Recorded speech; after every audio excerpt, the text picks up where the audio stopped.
everyone, my name is Rose Waltz, and I'm someone who recently got into fighting games, but I got into them really hard. For the past year and a half or so, I've been kind of obsessed with fighting games, streaming them every single Sunday for at least the past year, and watching a ton of the major tournaments with my viewers and stuff.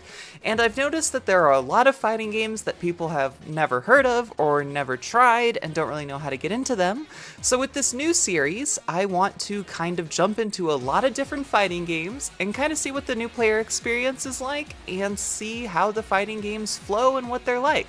So I hope you enjoy this series, and let's get started with our first episode. So this first episode is about King of Fighters 15. This is a game that I really took a liking to while watching it during big tournaments like Combo Breakers, CEO, EVO, etc. Especially liking when my favorite player, Wero, would absolutely kick ass in this game. So where to start? I don't really know what kind of structure I want for these videos just yet, so I'm just gonna kind of riff off and say the stuff I do like and the stuff I don't like. First off, aesthetically, this game is stellar. It's really cool to look at. I do like the character models. I think I maybe like the sprite-based stuff of the older KOF games a little bit better, but it definitely looks snappy and nice, and the animations and effects are very clean and fun to look at. And the music in the stages are also incredibly stellar. Just from a visual standpoint and an audio standpoint, this game is really cool. Now, as a new player, this game can be a little daunting. There's quite a few characters, especially if you include the DLC, and the unique thing about KOF is it is a team-based game. It's not a tag-based game like something like Cross Tag is. However, you do get 3 characters to choose from, and in order to beat your opponent, you have to defeat all of their 3 characters. And throughout the match, when you move to a new character, you'll get some extras, like an extra bonus meter, or when you defeat a character, you'll get a little bit of your life bar back depending on how much time that round took. This can, of course, be a little daunting for new players. Having to learn all of these new characters is kind of a lot, especially when you're still trying to figure out who you like the most. The advantage, though, is that when you're doing 3 characters at a time, you kind of get to sort through a lot of different characters to see what you like the best every match. Something else that can be kind of daunting for new players is the control scheme and the inputs. This is a 4-button game, and it has a little bit of legacy. I would call it light punch, light kick, heavy punch, heavy kick. But online, especially from older KOF people, you'll see people refer to it as A, B, C, and D, something you would see in like a 4-button anime fighter or something like that. So there's a little bit of kind of learning that you have to do when you're reading up on old information or something. And the other awkward thing is the inputs. They can be a little strange. They're a little bit tougher than I'm used to, and I play on leverless, so while some motion inputs are easier, I still struggle with stuff like half circles and things like that. However, DPs are nice and easy, so it's kind of just, you'll have to get used to it. And the inputs in this game in particular for special moves and climax moves can be things like double half circle forward, or in the case of climaxes, it's quarter circle back, half circle forward, and then your 2 heavy buttons, which can just be a little awkward because there aren't really any fighting games I've played that also use these kind of motion inputs. Luckily, things like the combo structure are fairly straightforward. You've got your normals, which are typically, you've got jump normals, neutral normals, and then characters will have unique command normals as well. These are super important, but basic combo structure is like jump in, into a regular normal, into a command normal, into a special, into a super. It's a nice, easy structure and flow, and you really only have to worry about getting that first poke in with a regular normal hit, and then you can kind of go whatever combo route you'd like, depending on how much meter you want to use. There is also an auto combo system for new players. I am not a huge fan of auto combo systems. They don't really help me learn the game very much, and it's always kind of the same auto combo that's getting used, which I find boring after a while. But if you're brand new, auto combos are pretty cool. You just have to press the 1 attack button over and over again, and you'll get a nice little normal into special into super combo, and it looks cool. On the note of combos, there are also the meter, which I mentioned earlier. So the meter is dependent on which character you're on. If it's your first character, you get 3 meters. maximum, second character is 4 meters maximum, and last character is 5 meters maximum. You both start at 0, and these fill up over time. When you deal damage or take damage, it's pretty straightforward. And then you have 3 different kinds of supers. You've got a level 1 super, of which you have 2 options in your command list. They're different for every character. And then if you press both of the punch buttons or both of the kick buttons, whichever one that super corresponds to, you'll execute a level 2 super, which uses 2 of your meter and does more damage. And then you have your climax supers, which costs 3 meter. It's honestly pretty straightforward. It's not unlike Street Fighter 6 currently with its 3 meter system, having a level 1, level 2, and a level 3 super. KOF also has something special called Max Mode, which I didn't get a ton of chance to really explore. It was a little advanced for a new player, but as far as I can tell, you press light kick and heavy punch, and that activates your max mode. And when you're in max mode, your supers cost less meter. So your level 1s cost 0, your level 2s cost 1 meter, and your level 3s cost 1 meter. Which means you get to do really cool combos that go from normal, special, normal, command normal, special, level 1 super, level 2 super, level 3 super. It's really, really cool. I mean, check this out.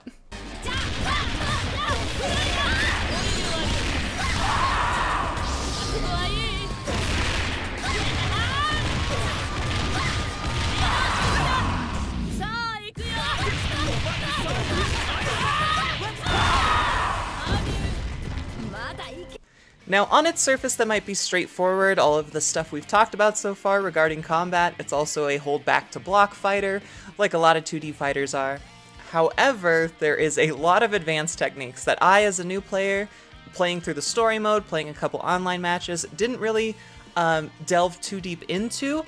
But if you're someone who really likes this game, there is a ton of advanced stuff you can do. There's the roll, there's if you press both of your heavies at the same time, you like launch the opponent to the wall. There's 4 different types of jumps with a regular jump, a hyper jump, a hop, and a hyper hop, which can all go in different, like up, back, up, forward, up directions, adding to a lot of different ways that you can vary your jump ins, which is very, very cool. Maybe not something that's worth getting super into the weeds on as a new player, but it is very, very cool that advanced options like this exist in this game for people who are really, really into it. It's probably why I have so much fun watching it at big tournaments. Now, as with most games, fighting games especially, there is a training mode where you can see your inputs, see the damage you do, adjust things like how much meter you're working with and stuff like that. I didn't see something like a nice frame data option that something like Street Fighter 6 has. However, that's kind of a new thing, and it's not too weird that it's not in this game, because it's not in a lot of games. Street Fighter 6 is actually kind of the outlier for that, although there are frame capturing stuff in more recent titles, like Tekken 8. The game also features a story mode, which I actually thoroughly enjoyed. It's very, very short, only a handful of rounds, and only a handful of cutscenes, but it's got boss fights in it. You can pick whatever team you want to play in it, which is very, very exciting, and it's honestly surprisingly difficult. I was playing at just like the default difficulty, which I believe is like level 3 CPU, and while nothing took me too long, there was one fight in particular that took me about 6 tries because this goddamn dinosaur beat my ass like 100,000 times. But as far as new player stuff goes, I mean, the story mode's pretty cool. It's nice, it's short, you can try out lots of different teams in a pretty quick manner because of how short the story mode actually is, and just in case you don't want to keep doing like regular versus CPU battles or something like that. Now, moving on to online mode, I know previously King of Fighters 15 had, I don't know the details, but some issues with the online mode. I will say, when I tried out the online mode, I didn't have too much problems. I did skip the tutorial match, so I was put quite a bit higher than what my actual KOF rank is, so I did get my ass beat online. But ranked matches took not less than a minute to find matches for, which was really cool. Casual matches took a lot longer. It could have just been a bad time that I was searching, but ranked matches I had no problem playing, and the netcode wasn't terrible. I didn't notice any major rollback or delay issues, so overall it was pretty good. So what's my final consensus on King of Fighters? For a new player, it's going to be a little daunting. It does have a couple advantages, like the auto combo system and the basic combo structure being fairly straightforward. However, if you want to get into the weeds on the advanced stuff, there is a lot of complexity here that maybe won't be necessary for a new player. It also is pretty quick to load into versus battles and has a fun little story mode for new players to play, although it won't take a lot of time. It is pretty interesting, and I did enjoy playing it. Online-wise, I would say it's not too bad at all. I didn't give it a full, like, 3-hour long stress test session, but for the hour or so I was searching and playing matches, I didn't have any major problems. Aesthetically, the game is absolutely stellar. I love the character designs. There's a lot of hot women, there's a lot of hot men, there's a hot dinosaur. I mean, honestly, what more could you ask for? The effects are also very, very cool to watch, and the cinematic things, like the climax supers, or even some of the regular supers, are really, really fun to watch, and I think it's really neat that it's so straightforward that new players can pick it up and do some cool super combos. So overall, for a new player, I would say this is a lot of fun. Pick it up if, I'm a big proponent of picking up fighting games when they're on sale because it happens fairly frequently. So definitely if you see KOF 15 on sale and you thought it was interesting, I would say pick it up because it's pretty cool. And if you're still on the fence about it, maybe watch some KOF tournaments or something at something like EVO, which is coming up, or CEO. Or maybe tune into my streams every once in a while. I'm sure I'll jump into KOF 15 because I do actually really like this game and I kind of want to take a deeper dive on it. In any case, that's going to be our first episode of Fighting Game Tour. I hope you learned a little something about a fighting game you've maybe never played.